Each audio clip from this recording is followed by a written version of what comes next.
ඉතින් අදත් ඔයාව සාදරයෙන් පිළිගන්නවා Vitha Bro YouTube channel එකට. ඉතින් ඔයාලා දන්නවා ඇති මීට ටික දවසකට කලින් ටෙක්නෝ සමාගම විසින් එයාලගේ අලුත්ම ස්මාර්ට්ෆෝන් 3ක් ලංකාවේ ඔෆිසියල් රිලීස් කරා. ඉතින් ඒ ස්මාර්ට්ෆෝන් තුනෙන් ස්මාර්ට්ෆෝන් දෙකක් ගැනම මම මේ වෙනකොට වීඩියෝස් අරන් ඇවිල්ලා තියෙනවා. ඉතින් ඔයාලට ඕන නම් ඒ වීඩියෝස් මගේ YouTube channel එකෙන් බලන්න හැකියාව තියෙනවා.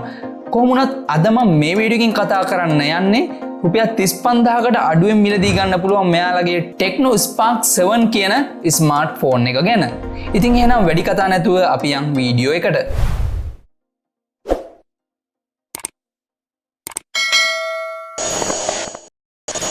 ඉතින් මුලින්ම මේ ස්මාර්ට්ෆෝන් එක ගැන කතා කරනකොට blue, green, black කියන කලර්ස් වලින් බලා ගන්න පුළුවන්.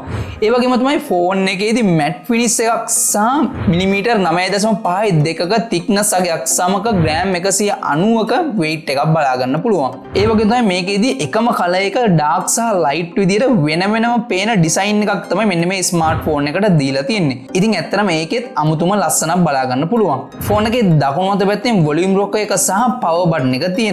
ඒ වගේම වම් පැත්තෙන් SIM tray එක බලා ගන්න පුළුවන්. ඉතින් මේකට SIM දෙකක් සහ microSD card එකක් දාලා use කරන්න පුළුවන්. ඒ වගේම ෆෝන් එකේ පහළ පැත්තෙන් මයික්‍රොෆෝන් එක, micro USB port එක සහ 3.5mm headphone port එක බලා ගන්න හම්බ වෙනවා. කොහොමද මේකට main speaker එකක් දීලා නැහැ. ඉතින් ඒ නිසා මේකේ තියෙන earpiece එකම තමයි මේකෙදි main speaker එක විදියට වැඩ කරන්නේ. ඒ වගේම ෆෝන් එකේ front එක ගත්තොත් display එක selfie camera එක සහ LED flashlight දෙකක් දීලා තියෙනවා. ඉතින් ඒක නම් මාරම යූස්ෆුල් දෙයක් වෙයි මෙන්න මේ ස්මාර්ට්ෆෝන් එක පාවිච්චි කරනකොට.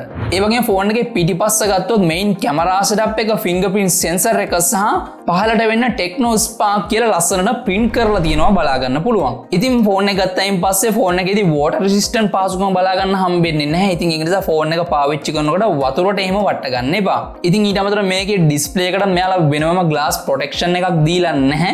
ඉතින් ඒක නිසා ඔයා මෙන්න මේ ස්මාර්ට්ෆෝන් එක මිලදී ගත්තොත් අනිවාර්යෙන් මතක ඇතුව මෙන්න මේකට ප්‍රොටෙක්ටර් එකක් ගහගන්න. මොකද ඒක කෝකටත් හොඳයි. හරි ඉතින් ඒ දෙක අරුණයින් පස්සේ මට මේ ස්මාර්ට්ෆෝන් එකේ ඩියුරබිලිටි එක ගැන එහෙම විශේෂයෙන් කියන්න තරම් කිසි අවුලක් නැහැ. ෆෝන් එකේ ඩිස්ප්ලේ එක පැත්තට ගියොත් අඟල් 6.5ක IPS LCD dot notch එකක් තියෙන ඩිස්ප්ලේ එකක් බලා ගන්න හම්බ වෙනවා. ඒ වගේ මේකෙදී 720x1600 කියන රෙසොලූෂන් එක බලා ගන්න පුළුවන්.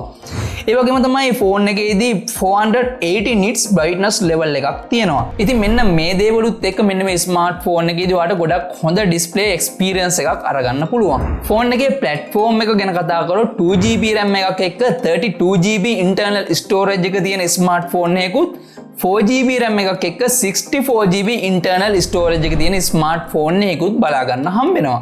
මේකේ storage එක නම් පොඩ්ඩක් මදි වගේ. ඉතින් ඒක නිසා මෙන්න මේ ස්මාර්ට්ෆෝන් එක ඔයා මිලදී ගත්තොත් අනිවාර්යෙන් microSD card එකක් දාලා තියාගන්න එක ගොඩක් වටිනවා. ෆෝන් එකේ operating system එක වෙන්නේ Android 11 උඩ base වෙච්ච HiOS 7.5 කියන operating system එක.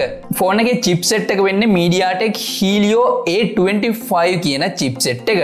ඇත්තටම මේක gaming chipset එකක් නෙමෙයි. ඉතින් කොහොම වුණත් මෙන්න මේ chipset එකත් එක්ක games ගැන කතා කරොත් ඔයා සාමාන්‍යයෙන් high graphics දාන්නේ නැතුව normal play කරනවා නම් ලොකු issue එකක් බලා ගන්න හම්බෙන්නේ නැහැ.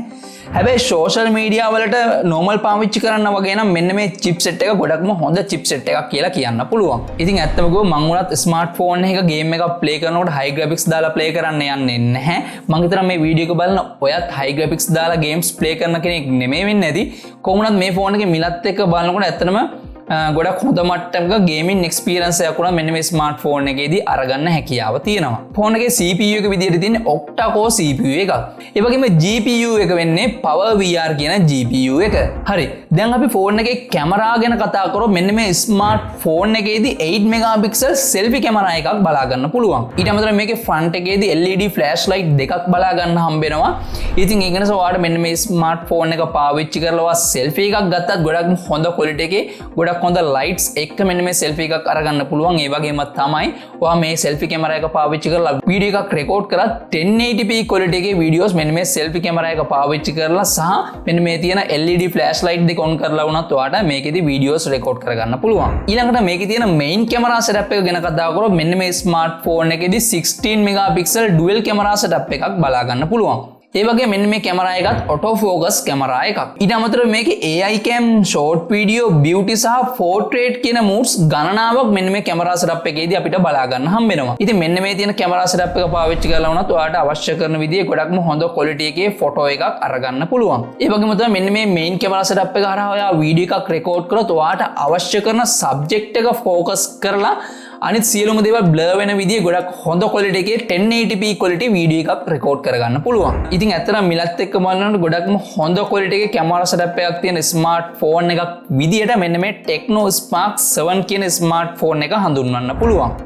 ඒ වගේම තමයි මෙන්න මේ ස්මාර්ට්ෆෝන් එකේදී මිලි ඇම්පියර් අව 6000 බැටරි එකක් බලා ගන්න පුළුවන්. ඉතින් මෙන්න මේ තියෙන බැටරි එකත් එක්ක ඔයාලට සෑහෙන වෙලාවක් මෙන්න මේ ස්මාර්ට්ෆෝන් එක පාවිච්චි කරන්න හම්බ වෙනවා. හැබැයි මේ ස්මාර්ට්ෆෝන් එකට දීලා තියෙන 10 වෝල්ට් charger එකක් නිසා ඔයාලට සාමාන්‍යයෙන් පැය දෙකමාරක් වගේ යයි මෙන්න මේ ස්මාර්ට්ෆෝන් එක 100% charge කරගන්න. ඉතින් කොහොම වුණත් ඒක එච්චරම ප්‍රශ්නයක් වෙන එකක් නැහැ. මොකද ෆෝන් එක සෑහෙන වෙලාවක් පාවිච්චි කරන්න හැකියාව තියෙන නිසා මම හිතන්නේ පැය දෙකක් වගේ ඉඳලා මෙන්න මේ ස්මාර්ට්ෆෝන් එක 100% charge කරගත්තා කියලා කිසිම පාඩුවක් වෙයි කියලා.